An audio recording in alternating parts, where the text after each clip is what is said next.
Bonjour, je vais présenter ici la correction de l'activité « Comment connaître la composition du noyau d'un atome ». En haut de cette activité-là, donc on voit que l'on reparle à nouveau de l'atome d'hélium, donc je vous invite à voir la vidéo précédente qui explique sa structure. Ici on va aller assez vite. Donc première question, on nous demande quelles sont les particules chargées positivement dans le noyau. Eh bien les particules chargées positivement, elles sont marquées en bas à gauche. Donc il y a de particules positives dans le noyau, et même on peut préciser leur nom, ce sont des protons. Passons à la question numéro 2. Sachant que toutes les particules du noyau sont des nucléons, combien y a-t-il de nucléons dans ce noyau? On voit ici nombre total de particules dans le noyau. Le nombre total de particules dans le noyau, c'est donc 4, ce sont donc des nucléons. Il y a 4 nucléons dans le noyau. Question numéro 3. Sachant que les particules qui ne sont pas chargées dans le noyau sont appelées neutrons, combien y a-t-il de neutrons? Alors il y a 4 particules en tout, 2 sont positives, ça veut dire que 2 sont neutres, donc 2 neutrons. Si l'on représente le noyau, on va représenter 2 protons, donc 2 cercles rouges avec un plus à l'intérieur.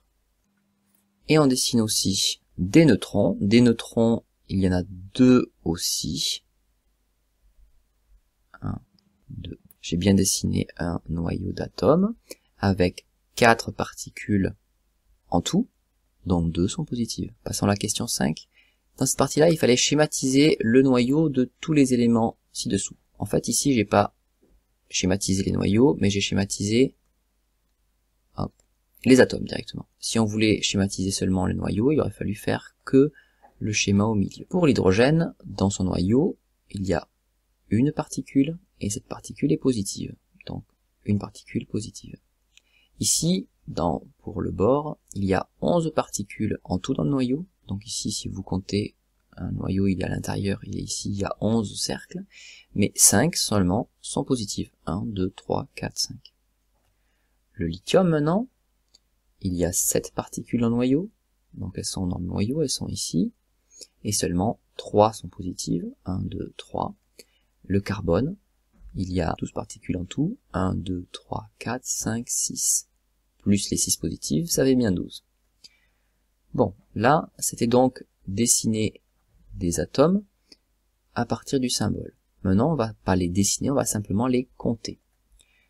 Le phosphore, de symbole 3115P, le nombre de protons est indiqué en bas de l'élément, donc ici il y a 15 protons, ici il va y en avoir 19, ici il va y en avoir 29, ici 7, ici 74. Le nombre de nucléons est indiqué en haut, donc ici il y a 31 nucléons, ici 39, ici 63, ici 14, ici 184. Enfin, le nombre de neutrons, donc les neutrons c'est les noirs, le nombre de neutrons c'est le nombre de nucléons moins le nombre de protons, c'est-à-dire le nombre total de particules moins le nombre qui sont positives.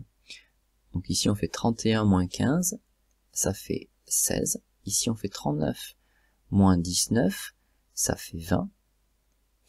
Ici on fait 63 moins 29, donc ça doit faire 34. Ici on fait 14 moins 7, ça fait 7. Et ici on fait 184 moins 74, ça fait donc 110.